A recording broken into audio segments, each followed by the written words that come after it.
NAB نے سزا یافتہ افراد کے الیکشن لڑنے کے معاملے پر جو اسلام آباد ہائی کورٹ سے رجوع کیا ہے، 10 سال نااہلی کی مدت بحال کرنے کی استدعا کی گئی ہے، اور ابھی تو الیکشن سے 8 فروری کو میاں محمد نواز شریف بھی اس سے افیکٹ ہوں گے اگر بانی P T I Imran Khan ہوتے ہیں۔ دیکھ، بہت شکریہ۔ پہلی بات تو یہ ہے کہ یہ جو تاحیات ڈائری والا معاملہ تھا، یہ بنیادی طور پر سپریم کورٹ کی ججمنٹ ہے، اور سپریم کورٹ کی ججمنٹ کو سوائے اس کے پارلیمنٹ کے بل کے امینڈمنٹ کے آپ چینج نہیں کر سکتے، اور اسی وجہ سے یہ معاملہ ابھی اس سپریم کورٹ میں بھی پینڈنگ ہے۔ لیکن نیب کا اس سارے معاملے میں آنا جو ہے وہ کچھ کسی چیز کی نشاندہی کر رہا ہے۔ اس میں ایک تو پہلو یہ نظر آتا ہے کہ جس طرح کی صورتحال پیدا کی گئی، نواز شریف صاحب کو سارے ریلیف دے کے اقتدار میں لانے کی جو کوشش تھی، اس کا کوئی خاطر خواہ عوام نے جواب نہیں دیا، اور عوام اس کے بڑے یعنی اس سے متضاد ان کے خیالات آئے ہیں، اور عوام کا ریئیکشن جو ہے وہ کچھ زیادہ خوفناک نظر آیا ہے۔ تو اس ساری صورتحال میں یوں بھی نظر آتا ہے کہ شاید اس طرح کی سچویشن کر دی جائے کہ یعنی وہ چونکہ 10 سال کی اگر ہوگی تو پھر تو وہ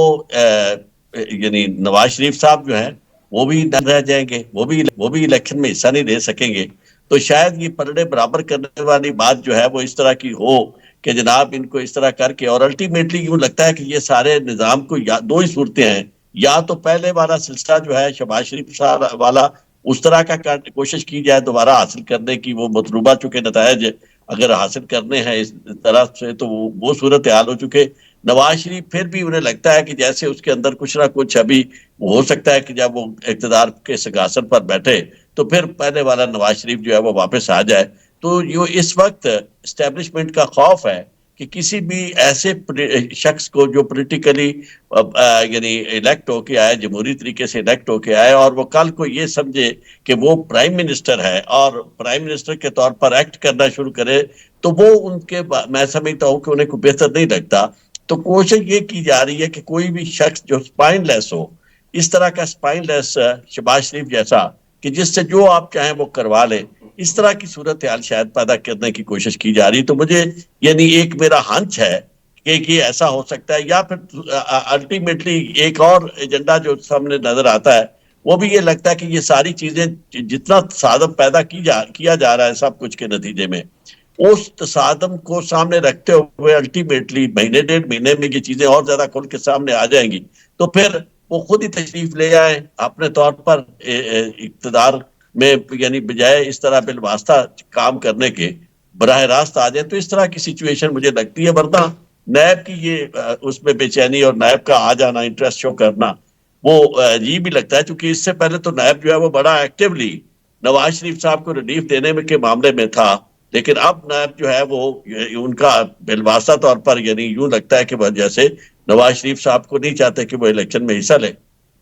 ٹھیک ہے، اچھا عارف جوہری صاحب، انتخابی نشان الاٹ ہونا بھی پی ٹی آئی کے لیے ایک بڑا مسئلہ ہے اس وقت۔ آج اس طرح سے بیرسٹر گوہر صاحب جو کہ چیئرمین ہے پی ٹی آئی کے، انہوں نے کہا کہ اگر بلے کا نشان نہیں ملتا تب بھی ہم الیکشن کنٹیسٹ کریں گے۔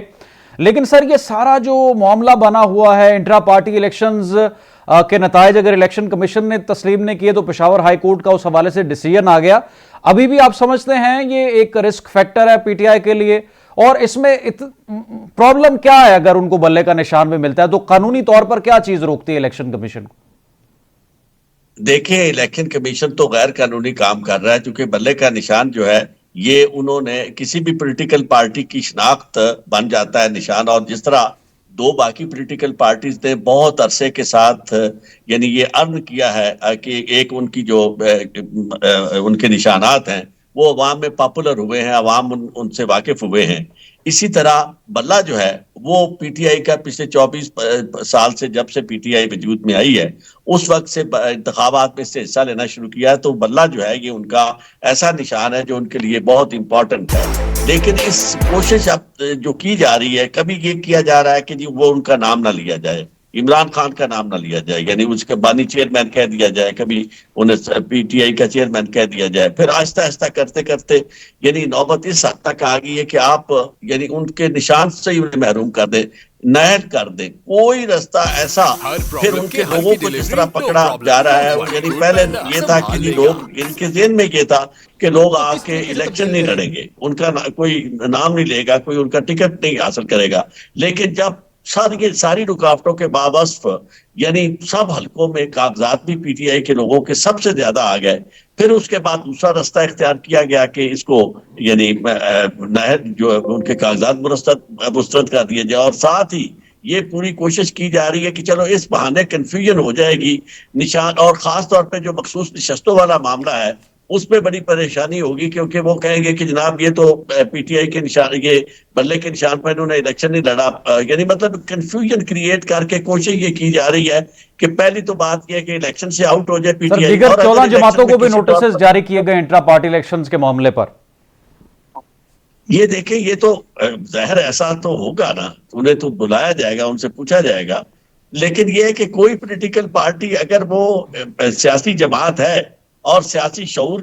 تو ظاہر ہے سیاسی جماعت کے پاس ہونا چاہیے, اسے کم از کم اس معاملے میں تو پارٹی نہیں بننا چاہیے. اور الیکشن کمیشن جو ہے اس کا اس معاملے میں پارٹی بن کے سامنے آنا یہ اس کی معاونت ظاہر کرتا ہے, اور یہ واضح کرتا ہے کہ الیکشن کمیشن وہ ایک پارٹی بنا ہوا ہے اور ایک خاص پولیٹیکل پارٹی کو فائدہ پہنچانے کے لیے وہ ہر کام کرنے کے لیے تیار ہے. ورنہ الیکشن کمیشن کا کیا کام ہے کہ وہ اس حد تک یعنی ہر معاملے میں ڈسکریمنیٹ کر رہا ہے پی ٹی آئی کے ساتھ. اگر توشہ خانہ والا کیس تھا اس میں باقی سب کے بارے میں کوئی رویہ, کوئی ایسی بات نہیں کی گئی. اگر یعنی فارن فنڈنگ کا معاملہ تھا, کسی اور پولیٹیکل پارٹی کو نہیں پوچھا گیا. اسی طرح اگر آپ انٹرا پارٹی الیکشن کی بات ہے تو اس میں بھی آپ بار بار جس کے خلاف جا رہے ہیں, جس کو گرل کر رہے ہیں, وہ پی ٹی آئی ہے. تو ایسی صورتحال میں میں سمجھتا ہوں ایک تو سب لوگ کہہ رہے ہیں کہ اس طرح کے الیکشن جو ہے وہ اپنی مقصدیت سے محروم ہو گئے ہیں, اور جس طرح کے لوگ اور ان کے کینڈیڈیٹس کے ساتھ جو رویہ اور جو کاغذات داخل کرنے والے تجویز کنندگان, تائید کنندگان ہیں, ان کو پکڑنا, ان کو جیل میں بھیجنا, ان کو اغوا کرنا, یہ ساری کی ساری وہ باتیں ہیں کہ جو الیکشن کی شفافیت پہ بہت بڑے اعتراض ہے. اور خاص طور پہ اگر نگران کا جو کانسیپٹ ہے, اگر وہ نگران جو ہے واقعی نگران ہے اور وہ غیر جانبدار ہیں تو پھر تو انہیں اس معاملے میں نہیں آنا چاہیے. لیکن آپ سب جانتے ہیں, ہم بچہ پوری دنیا میں جانتا ہے کہ یہ نگران کی نون اور مسلم لیگ کی نون جو ہے یہ کنٹینویشن ہے سیم 100/100 کے. جب الیکشن کمیشن نے ایک آئی باش کے طور پر یہ کہا کہ جناب یہ 6 وزراء جو ہیں وہ پی ٹی آئی اس میں گورنمنٹ میں نون کے جو ہیں وہ کیئر ٹیکر میں بھی ہیں, اس پہ کوئی ایکشن نہیں لیا گیا. اسی طرح آئی جی اسلام آباد کے بارے میں اور باقی لوگوں کے بارے میں کہا گیا کہ جناب ان کو تبدیل کیا جائے. الیکشن کمیشن نے لکھا, الیکشن کمیشن نے اس معاملے میں ذرا برابر تردد نہیں کیا. لیکن یہ جو تھا آروز والا معاملہ, اے آروز اور ڈی آروز والا, اس معاملے میں آخری لمحے تک انتظار کیا گیا اور پھر جا کے سیدھا سپریم کورٹ کے چیف جسٹس سے مل کے وہ فیصلہ کیا گیا جو وہ چاہتے تھے. اور وہ فیصلہ یہی تھا کہ وہی لوگ جو 16 یا 18 مہینے میں صرف ایک ہی کام پی ڈی ایم نے کیا, اور وہ کام یہ تھا کہ اپنی مرضی کے آروپ جو تھے وہ لگائے, ان کے ذریعے الیکشن کو مینیپولیٹ کیا جائے. سر یہ انٹرا پارٹی کا جو معاملہ ہے, جس طرح سے دوسری سیاسی جماعتوں کو بھی نوٹسز بھیجے گئے, پاکستان تحریک انصاف کو تو یہ ابھی تک ان کے لیے چیلنج ہے, گزشتہ 60 دنوں سے یہی معاملہ چل رہا ہے. اور جن ان کے رہنماؤں سے ہماری پروگرام میں گفتگو ہوتی ہے, بیرسٹر گوہر ہو یا شیر افضل مروت صاحب یا نعیم مجوتا صاحب, وہ کہتے ہیں کہ جتنے بھی وکلا فرنٹ پر اس وقت آ رہے ہیں یہ تو بانی پی ٹی آئی نے سجیسٹ کیے ہیں یا ان کو کہا ہے کہ آپ قیادت سنبھالے جب تک میں پابند سلاسل ہوں. سر انٹرا پارٹی الیکشن کا بنیادی طور پر کیا کانسیپٹ ہے؟ اگر پارٹی کا ایک چیئرمین جیل میں ہے یا کیسز فیس کر رہا ہے تو وہ سجیسٹ نہیں کر سکتا کہ آپ اتنی دیر الیکشن کیمپین رن کریں, اور اس پر اعتراض اٹھائے گا الیکشن کمیشن آئینی طور پر؟ دیکھیں, آپ کا سوال بجائے خود جواب اپنے اندر رکھتا ہے. بات یہ ہے کہ انٹرا پارٹی الیکشن ضروری ہوتے ہیں ساری پارٹی کے, جو بھی پولیٹیکل پارٹیز الیکشن میں آتی ہیں جو عوام کی نمائندگی کرنا چاہتی ہیں, ان کے اپنے پارٹی کے اندر انتخابات ہوں. لیکن یہ سارے کا سارا معاملہ جو ہے یہ آپ نے ایون ہینڈڈلی ڈیل کرنا ہوتا ہے. اب اگر پی ٹی آئی کو آپ یہ کہتے ہیں کہ جی آپ انٹرا پارٹی الیکشن کروائیں, تو اور ایسے موقع پہ کہتے ہیں, اس سے پہلے وہ کرا چکے ہیں اور آپ کے پاس وہ الیکشن کمیشن کے پاس داخل کر چکے ہیں اپنی ساری فہرستیں, اس کے بعد جب الیکشن سر کے اوپر آتا ہے اس وقت جب آپ انہیں یہ کہتے ہیں اور 28 دن تک آپ بالکل فیصلہ نہیں سناتے، اور جب فیصلہ سناتے ہیں پھر 20 دن دیتے ہیں. آپ دیکھیں کہ ٹوٹل 90 دن میں سے اگر یہ دن نکال لیے جائے تو پی ٹی آئی کے پاس الیکشن کا وقت کون سا بچتا ہے؟ آج تک پی ٹی آئی کو اس مخمسے سے نہیں نکلنے دیا گیا کہ جناب انٹرا پارٹی الیکشن آپ کے ہیں،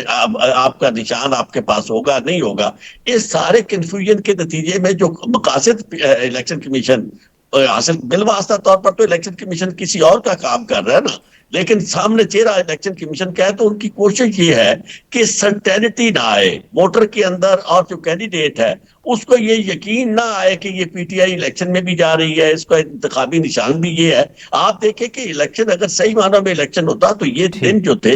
یہ ساری پولیٹیکل پارٹی کو آزادی سے موقع دینے کے دن تھے، جس میں یہ الیکشن کے معاملے میں ان کی ڈیبیٹس ہوتی ہیں، اپنا اپنا منشور پیش کرتے ہیں، جس طرح ٹیلی ویژن پہ پہلے منشور کسی زمانے میں پیش ہوتے تھے. لیکن اب تو ساری کی ساری صورتحال ہی ڈفرنٹ ہے. یعنی آپ کو دن رات یہ فکر پڑی ہوئی ہے کہ ایک طرف جمشید دستی جو ہے اس کے گھر میں جا کے اس کی عزتیں